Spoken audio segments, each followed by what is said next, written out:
Hello dear students, welcome to Gunjan smart classes. Actually આજે first તમને introduction આપવા માગું છું કે કોમર્સ લાઇન જો તમે ચોઈસ કરી છે તો કોમર્સ લાઇન પછી 12મા ધોરણ પછી તમે કઈ કઈ લાઇનમાં જઈ શકો છો, જે અત્યારથી તમારે નોલેજ હોવું જોઈએ. તમે આસપાસ આપણી આસપાસ બધે જોવો છો તો અમુક અમુક લોકો શું ભણ્યા હોય તમને ખ્યાલ હોય, પણ કેવી રીતે ક્યાં યુઝ થયો એ ખબર નથી હોતી. એટલે 11-12 ધોરણમાં આપણે ખાસ કરીને ધ્યાન રાખવાનું કે 11-12 કોમર્સ લીધું છે તો શું કામ ભણીએ છીએ અને 12મા ધોરણ પછી આપણે શું કરવું જોઈએ તે અત્યારથી 11મા ધોરણથી તમારો ગોલ હોવો જોઈએ. ઘણા શું હોય છે કે 12મા ધોરણમાં આવે તો પણ ખબર નથી હોતી કે મારે શું કરવાનું છે. ઓકે, તો એકચ્યુઅલી કોમર્સ લાઈન લીધી છે તો કોઈ હાર્ડવર્ક એટલી બધી કરવાની જરૂર પણ નથી ને એવું નથી કે તમે સિરિયસલી નહીં લેશો. ઘણા સ્ટુડન્ટ્સ એવું કરે કે 12મા ધોરણમાં 12મા ધોરણમાં ટ્યુશન રખાવે છે, 11મા ધોરણને બહુ સિરિયસલી નથી લેતા. પછી એવું થાય કે જ્યારે રિઝલ્ટ આવે ત્યારે 20% જેટલું ઓછું રિઝલ્ટ આવે. એનું રીઝન છે કે એકાઉન્ટ અને સ્ટેટ એવા સબ્જેક્ટ છે કે જેમાં તમે 11મા ધોરણથી જ પાયો કેવો હોવો જોઈએ, એકદમ પાકો હોવો જોઈએ. ઓકે, જો તમારું સારું નોલેજ હોય તો તમે પાકું કરી શકો છો. તો હું તમને જસ્ટ કહી દઉં અત્યારે કે જો 12 કોમર્સ પછી કઈ લાઈન આવે તો ઇંગ્લિશ મીડિયમમાં કરવું ખાસ જરૂરી છે.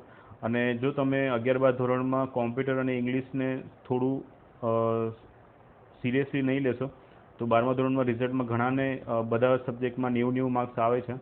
અને પછી ઇંગ્લિશ અને કોમ્પ્યુટરના માર્ક્સ જુઓ તમે તો 40-45 જ હોય છે, જેને લીધે તમારું પર્સન્ટેજ કેવા થઈ જાય, ઓછા થઈ જાય. અને ઇંગ્લિશ અને કોમ્પ્યુટર તો ઇન ફ્યુચર જરૂરી છે, કમ્પલસરી છે, એમાં ઓછા માર્ક્સ આવવા જોઈએ નહીં. એટલે એમાં પણ તમારે ખાસ ધ્યાન રાખવાનું. અત્યારથી હું તમને આ બધી અમુક અમુક લાઇન્સ છે જે 12 કોમર્સ સુધી તમારે કરવી જોઈએ, જે અત્યારથી હું તમને નોલેજ આપું તમને ખ્યાલ આવશે કે મારે શું ભણવું છે અને શું નહીં. તમને શેમાં ઇન્ટરેસ્ટ છે તેમાં અત્યારથી જોતું રહેવાનું. અને કયા કયા સબ્જેક્ટ બધાને એવું હોય કે એકાઉન્ટ ના ફાવતો હોય, સ્ટેટ ના ફાવે, ઘણાને ઇકો નહીં ફાવે, બીએ ના ફાવે, કંટાળો આવતો હોય. પણ કંટાળો આવવાનું રીઝન શું કે આપણે 12મા ધોરણ પછી શું કરવું છે એ જ ખબર ના હોય. જો તમને અત્યારથી ખબર પડી જાય શું કરવું છે અને શું ભણવું છે તો તમને કોઈ પણ સબ્જેક્ટમાં કંટાળો જરાક પણ નહીં આવે. ઓકે, તો પહેલું છે તમને અહીંયા દેખાતું હશે સીએ. સીએ એટલે તમને ખબર જ હશે કે ચાર્ટર્ડ એકાઉન્ટન્ટ બધા બોલતા હોય ને અત્યારે નરેન્દ્ર મોદી સરકારના રાજ્યમાં ડિમાન્ડ સારી એવી થઈ ગઈ છે સીએની. સીએ એટલે ચાર્ટર્ડ એકાઉન્ટન્ટ, જેમાં ટેક્સીસ છે, જીએસટી છે, બધું ફાઇલ, ઇન્કમ ટેક્સ ને બધું સીએ લોકો સારું કામ કરતા હોય એટલે તમે સીએ બની શકો. તમારું એકાઉન્ટન્સી પાવરફુલ હોય તો તમે સીએ આરામથી બની શકો. અને કોઈનું પણ 10મા ધોરણ પછી એકાઉન્ટ પાવરફુલ હોય કે ના હોય કોઈને ખબર ના હોય, તમે ભણશો ત્યારે તમને ખબર પડશે કે પાવરફુલ થશે કે નહીં એમ. અને કરવું જ જોઈએ. હજુ નવું જ છે, નવેસરથી 10મા ધોરણ પછી 11-12 કોમર્સ લો કે સાયન્સ લો, નવેસરથી બધું શરૂઆત થતી હોય એટલે એકડે એકથી જ ચાલુ થાય એટલે એમાં તમે પાવરફુલ થઈ જશો. પછી બીકોમ છે, બીકોમ ઇઝ ઓલરાઉન્ડર છે line. Bachelor of commerce, bachelor of કોમર્સમાં કેવું હોય કે બધું જ આવે, એકાઉન્ટન્ટ આવે, સ્ટેટ પણ આવે અને કોમ્પ્યુટર પણ આવી શકે, એટલે કોમન છે બધું. બેચલર ઓફ કોમર્સ, રાઈટ, એ ડિગ્રીનું નામ છે. એના પછી માસ્ટર ડિગ્રી આવે, એમકોમ કહેવાય. અને ઇંગ્લિશ મીડિયમમાં ખાસ કરું, મારી એ સલાહ છે કે જો તમે 12મા ધોરણ પછી જ્યારે પણ કોલેજમાં જશો ત્યારે ઇંગ્લિશ મીડિયમ લેવું. એનું રીઝન છે કે જ્યારે પણ તમે કંપનીમાં જોબ કરવા જશો ત્યારે ઇંગ્લિશમાં જ પૂછશે. બધા ગભરાઈ જાય કે ઇંગ્લિશ મીડિયમમાં લેશું તો સારા માર્ક્સ આવશે કે નહીં આવે. એવું કંઈ ગભરાવાની જરૂર નથી તમારે. બહુ ઇઝી છે ઇંગ્લિશ. જ્યારે તમે ભણશો ને ત્યારે ગુજરાતી કરતાં સહેલું લાગશે જ્યારે ઇંગ્લિશ તમે કરશો ત્યારે. તો પહેલું થયું સીએ, પછી બીકોમ બેચલર ઓફ કોમર્સ જ લેવું અને એમાં તમે પાર્ટ ટાઈમમાં સીએ ભણી શકો છો સાથે સાથે. પછી બીબીએ આવે. બીબીએ એ લોકો માટે છે કે જે લોકોને બિઝનેસમાં એડમિશન મીન્સ ઇન્ટરેસ્ટ હોય. તો બીબીએનું ફૂલ ફોર્મ છે bachelor of business administration. Business administration એટલે બધી મોટી મોટી કંપનીઓ તેમાં મેનેજમેન્ટ કરતા હોય કે ભાઈ આ લોકોને પગાર કરો અને આ ધ્યાન રાખવું ને એ બધું મેનેજમેન્ટ કરતા હોય. તો એ મેનેજમેન્ટમાં આ બિઝનેસ એડમિનિસ્ટ્રેશન બહુ સારી લાઈન છે. કોઈને આમ સારું મેનેજમેન્ટ કરવામાં આવડત હોય, ફાવટ હોય તો એ તમે બીબીએ કરી શકો. એના પછી એમબીએનો કોર્સ આવે છે, એટલે મીન્સ કંપનીમાં ડિમાન્ડ સારી રહી છે એમબીએ બીબીએની. પછી બીસીએ આવે જેને કોમ્પ્યુટર લેપટોપમાં મસ્ત ઇન્ટરેસ્ટ હોય, ગેમ વધારે રમતા હોય તો bachelor of computer application best line છે. જેને ઇન્ટરેસ્ટ વધારે પબજી વધારે રમતા હોય, જરૂર નથી કે પબજી વધારે રમવું તો તમને કોમ્પ્યુટર આવડતું જ હોય કે મોબાઈલ આવડતું હોય. પબજી ખાલી પબજી રમતા જ આવડે. ઓકે, તો જે પણ પબજી રમતા હોય તો પ્લીઝ ઓછું કરી દેજો, એનાથી માઇન્ડ બહુ ડેમેજ થાય છે અને તમારું ઇન્ટરેસ્ટ પણ ઓછું થઈ જશે. તો બેચલર ઓફ કોમર્સ એપ્લિકેશન છે બીસીએ. એના પછી એમસીએ માસ્ટર કોર્સ પણ આવે છે. પછી અમુક અમુક છે કે જેમાં લાઇબ્રેરીમાં તમે જોબ કરી શકો છો. જીપીએસસીની એક્ઝામ આવે છે, આમાં છે નીચે તમે વાંચી શકો છો અહીંયા. યુપીએસસી, જીપીએસસી છે. અમુક ડિપ્લોમા કોર્સીસ આવે છે. કયા કયા કોર્સીસ આવે છે હું તમને બતાવું. આમાં બહુ બધા છે. જર્નાલિઝમ છે. જર્નાલિઝમ એટલે કે તમે ન્યૂઝપેપરમાં તમે એડિટર બની શકો છો, નવી નવી કહાની લખી શકો છો. ટીચર તો મોસ્ટ ઓફ અત્યારે કોઈને આવડે કે ના આવડે, ઘરે ઘરે તમને ટીચર્સ જોવા મળશે, પણ પ્રોફેશનલ ટીચર્સ એ ટીચર્સ કહેવાય. બરાબર, એટલે ટીચર્સ જરૂર નથી કે બધા સારા ટીચર્સ હોઈ શકે. બસ ખાલી કમાવા માટે ઘરે ઘરે બધા ભણાવતા હોય તે જરૂર નથી કે બધા ટીચર જ કહેવાય. પ્રોફેશનલ ટીચર બનવું એક અલગ ટેલેન્ટ છે. પછી છે કોન્ટેન્ટ એનાલાઇઝર. કોન્ટેન્ટ એનાલાઇઝર એટલે કે અમુક કંપનીઓમાં અમુક લોકોને જરૂર હોય કે જે સલાહ સૂચન એવું બધું આપતા હોય. ઓકે, એમાં કન્ટેન્ટ એનાલાઇઝર જરૂરી છે. નર્સિંગ પણ તમે કરી શકો છો. નર્સિંગ એટલે એવું નથી કે ખાલી હોસ્પિટલમાં જે જોબ કરતા હોય એને નર્સિંગ કહેવાય. બીજા પ્રકારના નર્સિંગ આવે છે કંપનીઓમાં કહેવાય. ઓકે, પછી આવે હોસ્પિટલ ટ્રાવેલ અને હોટલ મેનેજમેન્ટ. એટલે તમારે કોઈ પણ હોસ્પિટલ જરૂર નથી કે આપણી પાસે ડૉક્ટરની ડિગ્રી જ હોવી જોઈએ. હોસ્પિટલમાં ખાલી મેનેજમેન્ટ કરવાનું, એટલે ડૉક્ટરો આપણે રાખવાના, એ લોકો પાસે કામ કરાવવાનું ને એન્ડ ઓલ, બધી હોસ્પિટલ ચલાવવાની. ટ્રાવેલ મેનેજમેન્ટ, હોટલ મેનેજમેન્ટ બહુ મસ્ત કોર્સ આવે. કેમ કે અત્યારે કોરોનાના લીધે બધી હોટલ તો ડાઉન થઈ ગઈ છે, પણ ઇન ફ્યુચર પાછા 1-2 વર્ષ પછી પાછું આવી જશે. કેમ કે ફરવા લોકો જવાના જ છે, ગમે તેટલું કેમ મંદી ના હોય, ફરવા માટે ખર્ચો તો ખરે જ. તે હોટલ મેનેજમેન્ટમાં બહુ સારું છે. એનિમેશન કોર્સિસ પછી એક છે, તમને દેખાતું હશે એનિમેશન કોર્સિસ. એનિમેશન કોર્સિસ એટલે કે તમે કાર્ટૂન્સ બધા જોતા હોય તો એને એનિમેશનમાં ટ્રાન્સલેટ કરવાનું હોય. અમુક એડવર્ટાઇઝમાં પણ કાર્ટૂન્સ બધા આવતા હોય છે, એ એનિમેશન બહુ સારું છે. સ્ક્રિપ્ટ રાઇટિંગ એટલે કે કોઈ મૂવી હોય, સિરિયલ્સ હોય, એમાં તમારે શું કરવાનું હોય કે કહાની બધી લખવાની હોય. સ્ક્રિપ્ટ રાઇટિંગ એ તમે એ પણ સારું. કોઈને લખવાનો શોખ હોય, વાંચવાનો શોખ હોય, તેમાં તમે જઈ શકો છો. સ્ટોર મેનેજમેન્ટ એટલે કોઈ પણ કંપની હોય તો પોતાની વસ્તુ તો બનાવતી જ હોય, તો એને સ્ટોર કરવું એક કમ્પલસરી છે. એટલે કે વસ્તુ ક્યાંક તો રાખવી પડશે ને, તો એ સ્ટોર મેનેજમેન્ટ માટે અમુક માણસો સ્પેશિયલ હોય કે જે એનું હેન્ડલિંગ કરે. કામ ના કરે કારીગરની જેમ, પણ હેન્ડલિંગ કરે, એને કહેવાય સ્ટોર મેનેજમેન્ટ. પછી છે આ મોલ છે, હોટલ્સ છે, ટ્રાવેલ એજન્સી ને સુપરવિઝન તમે કરી શકો. કોણ ક્યાં જવાનું છે સલાહ સારી આપી શકો, એ બધું છે. જેમ કે નરેન્દ્ર મોદી છે તો એને કંઈક ફોરેનમાં જવું હોય તો એના માટે કોઈ પ્લાનિંગ કરવું આખું, એને કહેવાય સુપરવાઇઝર. ઓકે, એકાઉન્ટન્ટ એટલે સીએ જેવું છે એકાઉન્ટન્ટની જોબ. કોઈ પણ કંપની હોય, કોઈ પણ સ્કૂલ હોય, બધી જગ્યા પર એકાઉન્ટ જોઈએ જે હિસાબ કિતાબ રાખી શકે. ઓકે, પછી લેબર કોન્ટ્રાક્ટર છે. લેબર કોન્ટ્રાક્ટરમાં એકચ્યુઅલી કેવું હોય કે તમારે બધા કારીગરો રાખવાના અને બધા કંપનીઓને સપ્લાય કરવાનું. એટલે કોઈ કંપનીને જરૂર હોય કે ભાઈ મારે આટલા માણસોની જરૂર છે, તો તમે શું કરી શકો, બધાને જોબ આપો. તમે પોતાની પાસે બધા કંપનીઓમાંથી જોબ લો, ક્યાં ક્યાં શું રિક્વાયરમેન્ટ છે, અને તમે બધા માણસોને ત્યાં મોકલો, તો એને કહેવાય લેબર કોન્ટ્રાક્ટર. લોયર એટલે વકીલ બહુ સારું છે. LLB તમે કરી શકો, પણ એમાં બહુ ટાઈમ લાગે. 10 વર્ષ તમને જોઈએ LLB શીખતા, બધું કરતા. 10 વર્ષ પછી તમે સારું કામ કરી શકો. પછી નર્સરી છે, ટી પ્લાન્ટિંગ એટલે કોઈને ગાર્ડનિંગનો શોખ હોય તો એ પણ બધું કરી શકો છો. ઇન્સ્યોરન્સ એજન્ટ એટલે બધા હેલ્થ ઇન્સ્યોરન્સ કરાવે, લાઈફ ઇન્સ્યોરન્સ કરાવે, રાઈટ. બેન્કર છે, બેંકમાં તમે જોબ કરી શકો. Security expert broker. પછી ડિફેન્સ સર્વિસીસ. આ સિક્યુરિટી એક્સપર્ટ અને ડિફેન્સ સર્વિસીસ જે તમને દેખાય છે એકચ્યુઅલી બંને સેમ જ છે. જેમ કે અત્યારે બધા કેમેરાની સિસ્ટમ ને બધું હોય તો એ સિક્યુરિટી કહેવાય. એટલે કે એમાં પણ તમે કામ સારું કંપનીમાં જોબ કરી શકો. બ્રોકર એટલે લે વેચ, બધી જમીનને આપલે કરતા હોય તો એમનામ જ કરે. એડવર્ટાઇઝર એટલે કે ટીવીમાં ને જે બધી એડ આવતી હોય, એવા ઘણા બધા કોર્સિસ છે જે તમે કોમર્સમાં બધું કરી શકો છો. ઓકે, તો તમારે અત્યારથી ઇન્ટરેસ્ટ જગાવવાનો છે. આ જસ્ટ મેં ખાલી આજે મારી પાસે લિસ્ટ છે, એ સારામાં સારી બધી અત્યાર સુધીની હાઇલાઇટ લિસ્ટ છે જે મેં તમને પ્રોવાઈડ કરી છે કે તમારે શું કરવું જોઈએ. તમારે અત્યારથી ઇન્ટરેસ્ટ જગાવવાનો રહેશે. તમને ખબર હોવી જોઈએ મને શું આવડે છે અને મને શું નથી આવડતું અત્યારથી. 12મા ધોરણ પછી એવું ના થાય કે તમારે આજુબાજુને પૂછવા જવું પડે. બરાબર, બીમાર પડ્યા હોય તો આપણે ડૉક્ટર પાસે જ જઈએ છીએ, રાઈટ. દરજી પાસે જઈને ટાંકા નથી લેતા. તો એવી જ રીતે જો તમારે કંઈક આગળ વધવું હોય તો સારા માણસને જ પૂછવું જોઈએ. આજુબાજુવાળા તો જે એ જાણતા હોય એ જ કહેશે. ઓકે, એટલા માટે અમે ગાઈડન્સ આપીએ છીએ. તો આજથી આપણે ભણવાનું સ્ટાર્ટ કરીએ. એકચ્યુઅલી આજે સબ્જેક્ટ જે છે આંકડાશાસ્ત્ર હું લઉં છું, સ્ટેટ ચાલુ કરું છું. થોડા દિવસમાં તમારું એકાઉન્ટ પણ સ્ટાર્ટ થઈ જશે. આંકડાશાસ્ત્ર, સ્ટેટિસ્ટિક્સ એને ઇંગ્લિશમાં કહેવાય. તો એમાં અનુક્રમણિકા જોઈ લઈએ. ટોટલ 9 ચેપ્ટર્સ છે, તમને દેખાતું હશે. પેલું છે માહિતીનું એકત્રીકરણ ને 1 થી 4. એકચ્યુઅલી 1 થી 4 જોવા જાઓ ને તો બધા કેવા થિયરી ટાઈપ છે. નકરું વાંચવાનું જ આવે, વ્યાખ્યાન એવું જ આવે. અમુકને તો ખબર ટપો જ ના પડે. અમુક દાખલા પણ એમાં આવશે, મજા આવશે બધું, પણ કંટાળો જેવું લાગશે. ને 6, 7, 8, 9 એ જે 4 ચેપ્ટર છે ને, 6, 7, 8, 9 એ બધા મેથેમેટિકલ છે, એટલે ગણતરીવાળા છે. એટલે એમાં પણ તમને મજા આવશે. પણ ઉપરના જે છે તે બોરિંગ છે. બોરિંગ એટલે તમને અમુક વર્ડ્સ, આપણે ગુજરાતીમાં કેવા અમુક વર્ડ્સ બહુ અઘરા હોય, એ અમુક વર્ડ્સને પકડવા બહુ ડિફિકલ્ટ થઈ જાય. તો હું તમને ઇઝીલી તમને સમજાવી દઈશ. તો તમારે લખવું તો પડશે, લખ્યા વગર તમને શબ્દ યાદ નહીં રહેશે. તો સ્ટાર્ટ કરીએ. આપણું પેલું છે માહિતીનું એકત્રીકરણ. હવે જુઓ, ચેપ્ટરનું નામ શું છે? માહિતીનું એકત્રીકરણ, રાઈટ. તમે જુઓ એમાં શું લખ્યું છે નીચે, કલેક્શન ઓફ ડેટા. તો ગુજરાતીમાં એકત્રીકરણ એવું અને કલેક્શન આપણે બોલતા જ હોઈએ, કલેક્શન કરવા જવું છે, પૈસા કલેક્ટ કરવા છે. ઇંગ્લિશમાં એમ તો આપણે ઇંગ્લિશમાં બહુ બોલતા હોઈએ, રાઈટ. આઈસ્ક્રીમનો કોન બધું ઇંગ્લિશમાં જ બોલતા હોઈએ. તો આ જે કલેક્શન એટલે કહું છું કોલેજમાં તમે ઇંગ્લિશમાં લેશો ને તો સારું પડશે. અત્યારે તો આપણે ગુજરાતીમાં ભણી લઈશું. માહિતી એટલે ડેટા, એક કલેક્શન એટલે બધું કલેક્શન કરવું. એકચ્યુઅલી આ ચેપ્ટર છે ને બધું માહિતી ઉપર છે. જેમ કે શાકભાજી આપણે કોઈ લેવા જાય, મમ્મી કે ગમે તે આપણે કોઈ પણ જગ્યા પર વસ્તુ લેવા જઈએ તો આપણે પહેલાં શું પૂછીએ? એનો ભાવ પૂછીએ, એની તારીખ જોઈએ, બધી માહિતી તો લઈએ જ, બરાબર.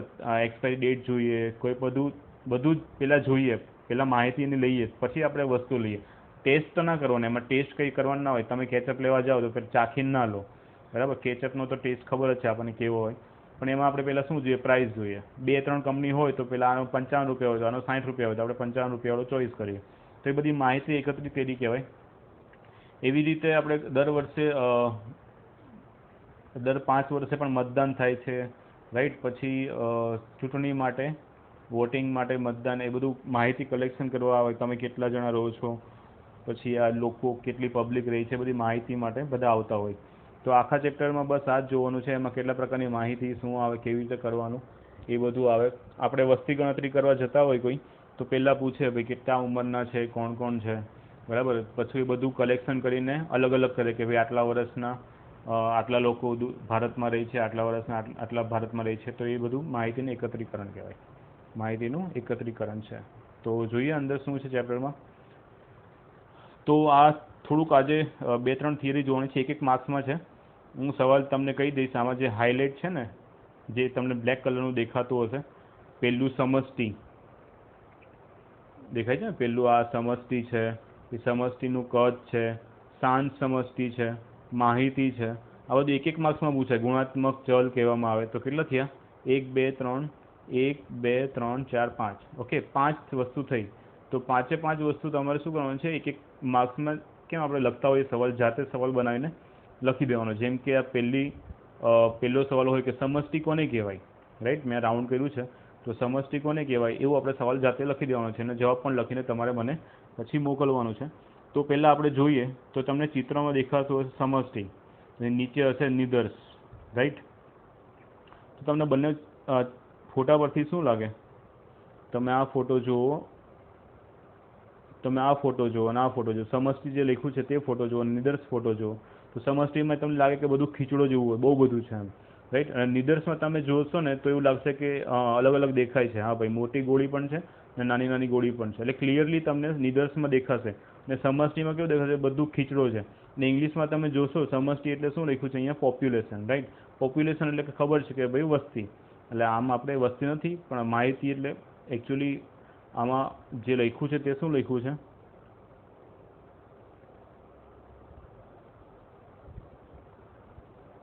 કે આંકડાશાસ્ત્રમાં અભ્યાસ હેઠળ આવતા એકમોના સમૂહને, આંકડાશાસ્ત્રમાં અભ્યાસ હેઠળ આવતા એકમોના સમૂહને શું કહેવાય? સમષ્ટિ કહેવામાં આવે છે.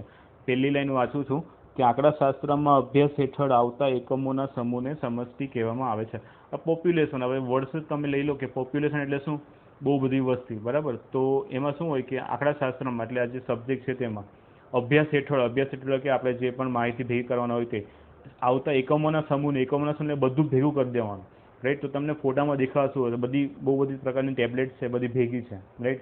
તો જેટલું પણ આખો જથ્થો હોય ને, જે ટૂંકમાં ઇનશોર્ટ બધું જ શાકભાજીની લારી પર તમે જાઓ તો જેટલી બધી શાકભાજી છે ને, બધી શાકભાજીને શું કહેવાય? સમષ્ટિ કહેવાય. પછી એમાં કોઈ પણ ભીંડા હોય, ગમે તે હોય, કારેલા હોય કે તુરિયા હોય કે રીંગણ હોય, બધું જે મિક્સ છે તેને શું કહેવાય? સમષ્ટિ કહેવાય. અને એમાંથી તમે ચોઈસ કરવાના હોય ને તેને પછી શું કહેવાય તે આગળ જોઈશું. પણ સમષ્ટિ એટલે તમને ખ્યાલ આવી જવો જોઈએ કે એકમોના સમૂહને શેમાં અભ્યાસ કરવાનો છે. તો સબ્જેક્ટનું નામ શું છે? આંકડાશાસ્ત્ર, રાઈટ. તો વ્યાખ્યા થઈ ગઈ કે આંકડાશાસ્ત્રમાં અભ્યાસ હેઠળ આવતા એકમોના સમૂહને શું કહેવામાં આવે? સમષ્ટિ કહેવામાં આવે છે. દાખલા તરીકે એમાં આપ્યું છે એક ફેક્ટરીના કામદારોના જીવન ધોરણ વિશે અભ્યાસ કરવો હોય તો તે ફેક્ટરીના બધા જ કામદારોનો સમૂહ એ આ અભ્યાસ માટેની સમષ્ટિ બને છે. સમષ્ટિ એટલે શું? ભાઈ તમારે શાકભાજી લેવા જવાના છો તો શાકભાજી લેવા માટે ક્યાં જવું પડે? કોઈ પણ શાક આપણે લેવું હોય તો શાકભાજી લારી પર તો જવું પડે ને. તો એ લારી પર જેટલી બધી શાક હશે બધાને શું કહેવાય? સમષ્ટિ. ભાઈ એમાં તમે જે પણ લેશો એ તમારી ચોઈસ છે, રાઈટ. ઇન શોર્ટ તમારે જે પણ માહિતી જોતી હોય તો એટલે તમારે શું કરવું પડે? બધું ભેગું કરવું પડે, બરાબર. અને ભેગું કરીને પછી તમારે એમાંથી એક જે જોઈતું હોય તે તમારે લઈ લેવાનું, એને કહેવાય સમષ્ટિ. એટલે ઇન શોર્ટ સમષ્ટિ એટલે આઈ હોપ ખ્યાલ આવી ગયો હશે, બધું જ ભેગું, એમ. ઓકે. ધેન પછી એમાં છે કે સમષ્ટિની એકમોની કુલ સંખ્યાઓને સમષ્ટિનું કદ કહે છે. આ રહ્યું સમષ્ટિનું કદ. એમાં વ્યાખ્યા શું છે કે સમષ્ટિના એકમોની કુલ સંખ્યાને, કુલ સંખ્યા એટલે આખો સમૂહ હોય તેને શું કહેવાય? સમષ્ટિ. અને કુલ સંખ્યા હોય તેને શું કહેવાય? કદ કહેવાય. કદ એટલે કે જથ્થો. જથ્થો એટલે કે કેટલા પ્રમાણમાં છે એમ. આમાં એક ઉદાહરણ આપ્યું છે, કામદારો હોય, કારીગર હોય, એના વિશે આપણે જાણવું હોય તો બધા કારીગરો મારે લાવવો પડે. તો બધા કારીગરોને ઊભા રાખો તો એ થઈ ગયું સમષ્ટિ, બરાબર, સમૂહ થઈ ગયો. અને એમાં કેટલા કારીગરો છે એ ગણો તો એનું કદ થઈ ગયું. ભાઈ 100, 200, 300, તો એને કદ કહેવાય, એટલે સંખ્યા. એટલે કુલ સંખ્યાને શું કહેવાય? સમષ્ટિનું કદ. તો વ્યાખ્યા પૂછાય. પહેલો સવાલ હતો કે સમષ્ટિ કોને કહેવામાં આવે છે? તમારે લખીને મને દાખલા તરીકે બધું કરીને જવાબ મોકલવાનો રહેશે. સવાલ પણ જાતે લખો ને જવાબ પણ જાતે લખો. આમાંથી જોઈને એક જ લાઈન છે. બીજો સવાલ છે સમષ્ટિનું કદ એટલે શું? તો સમષ્ટિનું કદ, તો એમાં સમષ્ટિના એકમોની કુલ સંખ્યાને શું કહેવાય? સમષ્ટિનું કદ. એટલે મેં તમને ઉદાહરણ આપી દીધું. ઓકે. પછી નેક્સ્ટ છે શાંત સમષ્ટિ. ત્રીજું શું આવશે? શાંત સમષ્ટિ. હવે એના માટે શાંત સમષ્ટિ માટે શું કરવાનું છે? તો એમાં સ્ટાર્ટ થાય છે અહીંયાથી. તમે જોઈ શકો છો કે જો સમષ્ટિના કુલ સંખ્યા એકમોની સંખ્યા n હોય, કેપિટલ N, શાંત હોય તો તે સમષ્ટિને શાંત સમષ્ટિ કહીશું. શાંત હોય એટલે કે આપણને સંખ્યા ખબર હોય, બરાબર. પછી અસંખ્ય હોય, અસંખ્ય એટલે કે ગણી ના શકાય, બરાબર. કોઈ કંપની હોય તો એમાં આપણે ગણેલા જ હોઈએ ને, કે ભાઈ આમાં એવું ઉદાહરણ છે કે 700 કામદારો કામ કરતા હોય તો સમષ્ટિ માટે n કેટલા થાય? 700 થાય. તો એના માટે એને શું કહીશું? શાંત સમષ્ટિ કહીશું. એટલે શાંત સમષ્ટિ એટલે શું?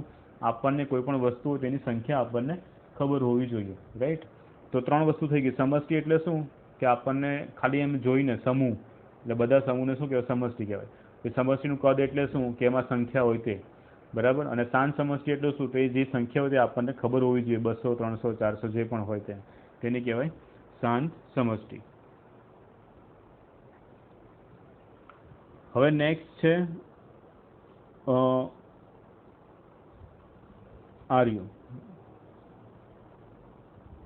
હું અહીંયા જરીક હાઇલાઇટ કરું છું કે એમાં શું લખ્યું છે? કોઈ ચોક્કસ પદ્ધતિ વડે પસંદ કરેલ એકમોના સમૂહને નિદર્શ કહેવામાં આવે છે.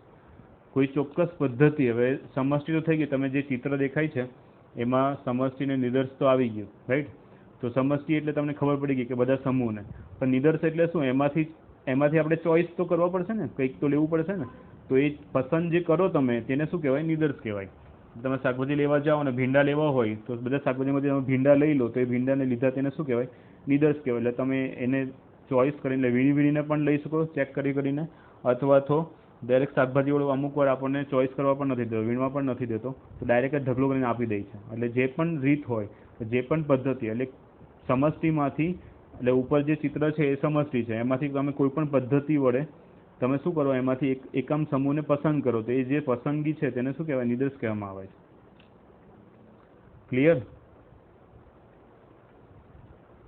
તો આઈ હોપ કે તમને નિદર્શ એટલે શું ખબર પડી ગઈ હશે. ચોથો સવાલ થયો આ, નિદર્શ કોને કહેવામાં આવે છે? હું અહીંયા ટીકમાં કરી રાખું છું. સમષ્ટિ એટલે શું? સમષ્ટિનું કદ, શાંત સમષ્ટિ, અને નિદર્શ કોને કહેવામાં આવે છે તમારે કહેવાનું છે. અને નિદર્શ કહેવામાં આવે છે એના પછી જ છે કે અને નિદર્શના એકમોની કુલ સંખ્યા સ્મોલ n નિદર્શ વડે તરીકે ઓળખાય છે. પહેલામાં કેપિટલ n હતું, સમષ્ટિમાં કેપિટલ N. કેપિટલ N એટલે મોટું, મોટું એટલે બહુ બધું. એમાંથી આપણે જરાક અમથું લેવાનું હોય. બધા ભીંડા તો આપણે લઈ નથી લેવાના, આખા ગામને નથી જમાડવાનું, બરાબર ને. તો થોડાક જ લઈએ છીએ આપણે, 500 ગ્રામ એવું જ લઈએ છીએ, 200 ગ્રામ, 500 ગ્રામ, કાં તો કિલો લઈએ વધારે વધારે. આખી લારી નથી ઘરે લઈ જતા. તો આખી લારી જે હોય તેને કેપિટલ N કહેવાય, ને એમાંથી તમે ચોઈસ કરીને જાઓ તેને શું કહેવાય? સ્મોલ n કહેવાય. એક માર્ક્સમાં પણ પૂછે કે નિદર્શના એકમોની કુલ સંખ્યાને શેના વડે દર્શાવવામાં આવે છે? તો સ્મોલ n વડે. પહેલામાં સમષ્ટિનું કદ હતું તો આમાં શું કહેવાય? નિદર્શ કદ કહેવાય. આર્યુ સ્મોલ n ને નિદર્શ કદ કહેવામાં આવે છે.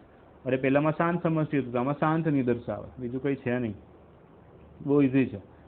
ક્લિયર? હવે 700 ઉપર જો કેટલા હતા? 700 કારીગરો, તો એમાંથી તમે 150 કારીગરોનું પસંદગી કરી લો તો 150ને શું કહેવાય? નિદર્શ પસંદ કર્યા એવું કહેવાય. તો નિદર્શ એકમ તમે પસંદ કર્યા એવું કહી શકાય, બરાબર.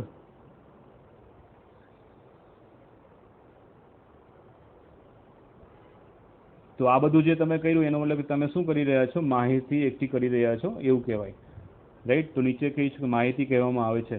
માહિતી એટલે શું? તમે પહેલાં સમષ્ટિ લેશો, સમષ્ટિમાંથી નિદર્શ લેશો, નિદર્શનું પાછું તપાસ કરશો, તો આ તપાસ દ્વારા જે પરિણામ તમને મળશે, પરિણામના સમૂહને શું કહેવામાં આવે?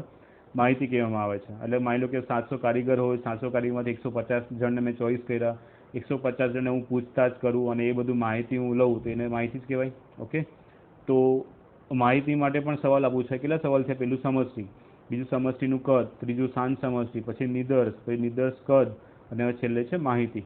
તો માહિતી માટે એની ઉપરની જે લાઈન છે ને તે જ છે, અહીંયાથી ચાલુ થાય આ કોઈ અને અહીંયા કહેવામાં આવે છે કે કોઈ પણ સમસ્યા કે પ્રશ્નની વિવિધ બાબતો સંબંધી અભ્યાસ કરવા માટે. બહુ ઇઝી છે, ગોખવાની કોઈ જરૂર નથી.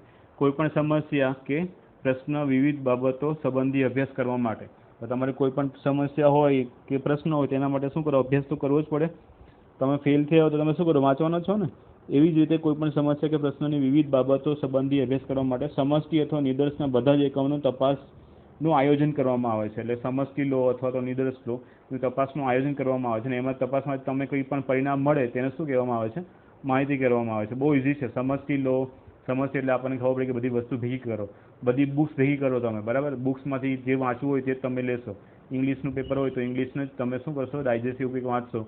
વાંચ્યા પછી તમને જે યાદ રહી જાય તો એનો મતલબ કે તમને શું કરી? માહિતી એકઠી કરી એવું કહેવાય. ઓકે, તો કેટલા સવાલ થયા? પહેલું સમષ્ટિ, બીજું સમષ્ટિનું કદ, ત્રીજું સાંજ સમષ્ટિ, પછી નિદર્શ, પછી નિદર્શમાં શું આવે? સ્મોલ એન આવે, પહેલામાં કેપિટલ એન આવે, પછી એક માહિતી. ક્લિયર? આઈ હોપ કે તમને બધાને ક્લિયર થઈ ગયું હશે. ચલો હવે નેક્સ્ટ છે, આ બધા સવાલના જવાબ તમારે મને લખીને મોકલવાનો છે, વોટ્સએપ કરવાનો છે, ગ્રુપમાં નાખી દેવાનો છે, નામ લખીને, કે કમ્પલસરી છે. અને નેક્સ્ટ હવે છે ગુણાત્મક ચલ. બહુ ઇઝી છે, મોઢે પણ કરવાનું છે. પછી આ રવિવારે એક્ઝામ પણ લેવાશે, તમારી ઓનલાઈન એક્ઝામ લેવાશે, એટલે કમ્પલસરી છે. તો હવે છે નેક્સ્ટ ગુણાત્મક ચલ. તો ગુણાત્મક ચલ એકચ્યુઅલી કેવું હોય કે તમે જે પણ સમજથી બધું ભેગું કરો, અમુક વાર સંખ્યામાં ગણાય, અમુક સંખ્યામાં નહીં પણ ગણાય. તો સંખ્યાત્મક અથવા અસંખ્યાત્મક હોઈ શકે. તો આ બધું જે ચલ હોય અસંખ્યાત્મક તેને શું કહેવાય? ગુણાત્મક ચલ કહેવાય. અસંખ્યાત્મક એટલે તમે માની લો કે પેલા કારીગરવાળું જે ઉદાહરણ હતું એમાં 700 હતા, એટલે આપણે સંખ્યાત્મક કહેવાય, એટલે ગણી શકાય. પેલામાં શું છે? ગણી ના શકાય. આપણે ભીંડા 10 ભીંડા આપો એવું નથી કહેતા, બરાબર. 10 બટેટા આપો એવું નથી કહેતા. આપણે કિલોગ્રામ ને 500 ગ્રામ એવું જ કહીએ છીએ, રાઈટ. તો જે કિલોગ્રામ ને 500 ગ્રામ, કિલો ને 500 એ બધું શું એ અસંખ્યાત્મક કહેવાય. એટલે એમ 500 ગ્રામ આપણને ખબર છે, પણ ભીંડાની જે સંખ્યા છે તે આપણે નથી ગણતા, રાઈટ. તો આ બધું જે અસંખ્યાત્મક હોય તેને શું કહેવાય? ગુણાત્મક ચલ કહેવાય છે. ઓકે, તો એના માટે ઉપરની 3 લાઈન લખવાની છે, આજે હું અહીંયા કરું છું. સમષ્ટિ અથવા નિદર્શ એકમોને જુદા જુદા લક્ષણ ધરાવે છે. આ લક્ષણનું માપ પ્રત્યેક એકમ દીઠ બદલાતું હોય તે શક્ય છે. સમષ્ટિ અને નિદર્શ એટલે આપણને ખબર છે કંઈ પણ હોઈ શકે. તો જુદા જુદા લક્ષણ ધરાવે, એટલે લક્ષણ તો અલગ અલગ હોય, એનું માપ પણ અલગ અલગ હોય. કોઈ વાર સંખ્યામાં હોય, કિલોગ્રામમાં હોય, તો એને કોઈકને સંખ્યાત્મક કહેવાય, કોઈને અસંખ્યાત્મક કહેવાય, રાઈટ. તો જે અસંખ્યાત્મક છે એને શું કહીશું આપણે? ગુણાત્મક ચલ, રાઈટ. ઇઝી છે. તો આઈ હોપ કે તમને ખબર પડી ગઈ છે. ઉપરથી પાછું જોઈએ, સમષ્ટિ એટલે શું? તો સમષ્ટિ એટલે બધા એકમોના સમૂહને, એટલે બહુ બધી સમૂહ તેને સમષ્ટિ કહેવાય. સમષ્ટિનું તમને સંખ્યા ખબર હોય તો એને કુલ સંખ્યાને શું કહેવાય? સમષ્ટિનું કદ, બરાબર. અને સંખ્યાને ખબર છે, જાણતા હોય તો એને સાંજ સમષ્ટિ કહેવાય. સંખ્યા ન જાણતા હોય તો એને અસંખ્યાત્મક કહેવાય, તો એને પછી ગુણાત્મક ચલ કહેવાય, જે નીચે તમે જોયું. પછી નિદર્શ એટલે શું? તો સમષ્ટિ આપેલી હોય, એમાં તમે કોઈ પદ્ધતિ વડે કઈ સંખ્યા, કોઈ એકમોને પસંદ કરો સમૂહને, તો એને શું કહેવાય? નિદર્શ કહેવામાં આવે છે. ક્લિયર? ને નિદર્શમાં શું હોય? સ્મોલ એન હોય છે. ઓકે, અને માહિતી કોને કહેવામાં આવે? તો એમાં હતું કે કોઈ પણ પ્રશ્ન હોય, વિવિધ સમૂહ કોઈ બાબત હોય, એનો અભ્યાસ કરવા માટે તમારે કોઈ નિદર્શ અથવા સમષ્ટિ પસંદ કરવી પડે, એમાંથી તમે એકત્રિત કરો, પરિણામ મળે, એ પરિણામને શું કહેવામાં આવે છે? માહિતી કહેવામાં આવે છે. 2-3 વાર મોઢે કરશો એટલે યાદ રહી જશે, કેમ કે આ બધી થિયરી પૂછાય છે ને તો લોકો છોડીને આવે છે, સ્ટુડન્ટ્સ બધા મૂકી દે છે. અને ગુણાત્મક ચલ તે તો બહુ ઇઝી છે ગુણાત્મક પણ છે અસંખ્યાત્મક. ક્લિયર? તો નેક્સ્ટ ગુણાત્મક ચલ થઈ ગયું, અસંખ્યાત્મક હોય, અને એમાંથી જે સમૂહ હોય તેને શું કહેવાય? ગુણાત્મક માહિતી કહેવાય. એ ગુણધર્મને શું કહેવામાં આવે છે? ગુણાત્મક માહિતી. તમને દેખાતું હશે અહીંયા ગુણાત્મક માહિતી હાઇલાઇટ કરું છું. તો એમાં છે કે અમુક લક્ષણ હોય અને એ અવલોકનના સમૂહને, કે સમૂહ ક્યારે બને? કે જ્યારે આપણે માહિતી મળી ગઈ હશે ત્યારે.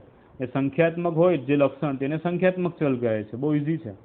અસંખ્યાત્મક હોય તેને ગુણાત્મક ચલ કહેવામાં આવે, સંખ્યાત્મક હોય તેને શું કહેવાય? સંખ્યાત્મક ચલ કહેવામાં. એનામાંથી જે માહિતી મળે તેને સંખ્યાત્મક માહિતી કહેવાય. બહુ ઇઝી છે. અવલોકનના સમૂહને, સંખ્યાત્મક ચલના અવલોકનોના સમૂહને શું કહેવાય છે? સંખ્યાત્મક માહિતી. અને ગુણાત્મક અવલોકનના સમૂહને શું કહેવામાં આવે છે? ગુણાત્મક માહિતી. એકદમ ઇઝી, રાઈટ. હવે ફરીથી કહી દઉં એકવાર, સમષ્ટિ અને નિદર્શમાં શું આવે? સંખ્યાત્મક અને અસંખ્યાત્મક આવે, રાઈટ? તો સંખ્યાત્મક હોય તેને સંખ્યાત્મક માહિતી કહેવાય અને અસંખ્યાત્મક હોય તેને ગુણાત્મક માહિતી કહેવાય. પછી અસંખ્યાત્મક માહિતીના સમૂહને, અવલોકનના સમૂહને શું કહેવાય? ગુણાત્મક માહિતી. અને સંખ્યાત્મક ચલના અવલોકનના સમૂહને શું કહેવાય? સંખ્યાત્મક માહિતી.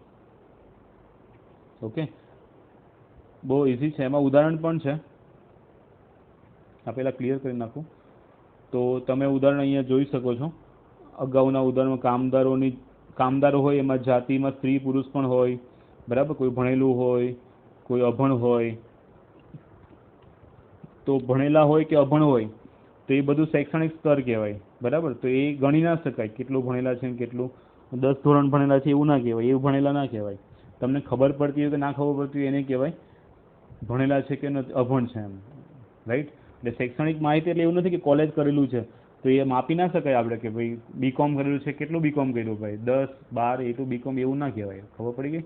તો એ બધું અસંખ્યાત્મક કહેવાય. અસંખ્યાત્મક એટલે એને ગુણાત્મક માહિતી કહેવાય. તમારો પગાર કેટલો છે કામદારોનો તો એ આપણને ખબર હોય, ઉંમર કેટલી છે તો એ સંખ્યામાં આવે, તો એ બધાને સંખ્યાત્મક માહિતી કહેવાય. એટલે આ તમે ઉદાહરણ પણ લખવાનું રહેશે. આ 2 માર્ક્સમાં પૂછે, આખી જે આ છે ને પેરેગ્રાફ, સવાલ પૂછાય કે ગુણાત્મક અને સંખ્યાત્મક માહિતી ચલ વિશે સમજાવો, એવું બધું પૂછાય તો આખું તમારે સમજાવવું પડશે. ઉદાહરણ સાથે પણ સમજાય. કોઈ પણ ઉદાહરણ તમે લઈ શકો છો. બીજું કોઈ ઉદાહરણ? શાકભાજી વાળું તો ના લખાય, આમાં જે ઉદાહરણ છે તે જ સારું છે, કામદારો વાળું, બરાબર? કામદારોમાં સ્ત્રી અને જાતિમાં સ્ત્રી પુરુષ હોઈ શકે, તેની શૈક્ષણિક જે માહિતી છે તે અસંખ્યાત્મક હોય તેને ગુણાત્મક માહિતી કહેવામાં આવે છે. અને તેમની માસિક આવક અને જે ઉંમર હશે તેને શું કહેવામાં આવે છે? સંખ્યાત્મક માહિતી તરીકે ઓળખવામાં આવે છે, રાઈટ? કેમ કે આવક અને જે બધું હોય તે રૂપિયામાં ગણવામાં આવે. ઓકે, તો બહુ બધા સવાલ થઈ ગયા છે. આઈ હોપ કે તમે સવાલ લખીને મને મોકલશો. પહેલું કયું હતું? સમષ્ટિ હતું. બીજું શું હતું? સમષ્ટિ કદ હતું. પછી શાંત સમષ્ટિ હતું. પછી નિદર્શ હતું. પછી નિદર્શ કદ હતું. તેના વડે સ્મોલ એન, કેપિટલ એન. પછી આજે સંખ્યાત્મક ગુણાત્મક માહિતીનો સવાલ, એ બધું તમારે મને લખીને મોકલવાનું રહેશે. નેક્સ્ટ 2 જ ખાલી છે હવે આપણી પાસે.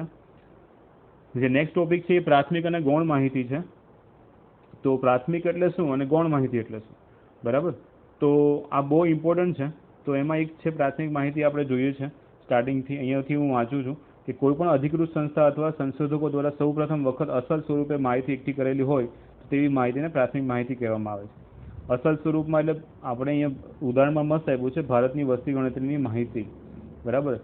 તો એમાં કેવું હોય કે પ્રાથમિક માહિતી એટલે શું? કોઈનો જન્મ થયો હોય ને, માની લો કે મારો જન્મ થયો હોય તો મારા પપ્પા ગ્રામ પંચાયતમાં નોંધણી કરાવે કે ભાઈ મારા છોકરાનો જન્મ થયો છે, નોંધણી કરો, રાઈટ? તો એ નોંધણી થઈ એવું કહેવાય, રાઈટ? તો એને પ્રાથમિક માહિતી કહેવાય.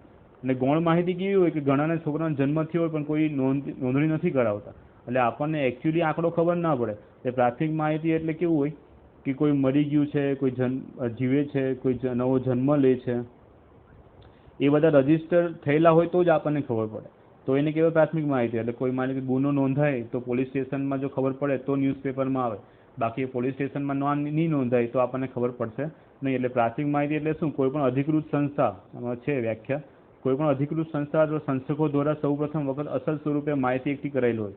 અસલ સ્વરૂપ સંશોધકો દ્વારા એટલે કોઈ પણ જગ્યા પર, ગ્રામ પંચાયત છે, ગમે ત્યાં છે, તો સૌ પ્રથમ વખત દાખલ થઈ હોય તો એ બધી માહિતી એકઠી કરી અને તે જે માહિતી બને તેને શું કહેવામાં આવે છે? પ્રાથમિક માહિતી કહેવામાં આવે છે. પછી ગૌણ માહિતીમાં કેવું હોય કે ગૌણ માહિતીમાં આપણને એમાં લખ્યું છે વ્યાખ્યા કે જ્યારે કોઈ સંસ્થા કે સંશોધક કોઈ અન્ય સંસ્થા કે સંશોધક દ્વારા એકત્રિત કરેલ માહિતીનો ઉપયોગ કરે તો આવી માહિતી ઉપયોગ કરનાર સંસ્થા કે સંશોધક પણ માટે ગૌણ માહિતી બની જાય છે. એટલે માની લો કે આપણી ગ્રામ પંચાયત હોય, બરાબર? અને આપણી ગ્રામ પંચાયતમાંથી સુરત મ્યુનિસિપાલિટી છે તે આવીને બધું લઈ જાય, ભાઈ તમારા સચિનમાં કેટલા લોકો રહે છે ને શું છે બધું અમને જણાવો. એટલે જે સુરત મ્યુનિસિપાલિટી છે, MNC, બરાબર, સુરત મ્યુનિસિપાલિટી, તો એ લોકોને માહિતી ક્યાંથી મળી? તો સચિન ગ્રામ પંચાયતમાંથી, રાઈટ? તો સચિન ગ્રામ પંચાયત જો સુરતવાળાને માહિતી આપે તો એને ગૌણ માહિતી કહેવાય. અને ડાયરેક્ટ જો સચિન ગ્રામ પંચાયતમાં જાય તો એ પ્રાથમિક માહિતી કહેવાય. ખબર પડી ગઈ? એટલે ફરીને માહિતી આપણને આવતી હોય તો એને કહેવાય ગૌણ માહિતી. એટલે પ્રાથમિક માહિતી એટલે શું કે ભાઈ તમને જ પહેલાં ખબર પડી જાય તો એને પ્રાથમિક કહેવાય. તમને બીજા કોઈ દ્વારા ખબર પડે તો એને શું કહેવાય? ગૌણ માહિતી કહેવાય, રાઈટ? તો ગૌણ માહિતીની વ્યાખ્યા પણ તમારે લખવાની છે અને પ્રાથમિક માહિતીની પણ વ્યાખ્યા તમારે લખવાની છે. તો આજ માટે આટલું જ છે. તો ગૌણ માહિતીની વ્યાખ્યા શું છે? જ્યારે એકવાર પાછું કહી દઉં કે જ્યારે કોઈ સંસ્થા કે સંશોધક કોઈ અન્ય સંસ્થા એટલે બીજા કોઈ સંસ્થા દ્વારા પાસેથી માહિતી લઈ તો આવી માહિતીને શું કહેવામાં આવે છે? ગૌણ માહિતી કહેવામાં આવે છે. એમાં ઉદાહરણ છે યુનિઓ છે, બધા શું કરે જન્મદર ને બધું ભારતમાંથી લઈ જાય, પછી આપણને આખા વર્લ્ડને ખબર પડે કે ભારતમાં આટલી વસ્તી ગણતરી છે. પણ પહેલાં ભારતમાં માહિતી ક્યાંથી આવતી? ભારતને પોતાની જ હોય એટલે એને પ્રાથમિક કહેવાય. અને બીજા જો માહિતી લઈ જાય તો એને શું કહેવાય? ગૌણ માહિતી કહેવાય. ઓકે, તો તમારે આટલું વસ્તુ જોવાનું છે. આટલા બધા સવાલ મેં લખીને મોકલવાના છે. પહેલેથી કહી દઉં કયા કયા છે. સમષ્ટિ, સમષ્ટિનું કદ, સાંજ સમષ્ટિ, નિદર્શ, નિદર્શ કદ, પછી માહિતી, પછી ગુણાત્મક ચલ, સંખ્યાત્મક ચલ, સંખ્યાત્મક માહિતી, ગુણાત્મક માહિતી, પછી પ્રાથમિક માહિતી અને ગૌણ માહિતી. હજી પણ કોઈ ડાઉટ હોય તો તમે મને પૂછી શકો છો. કોઈ ક્વેશ્ચન હોય તો પણ મને પૂછી શકો છો. આભાર. Thank you.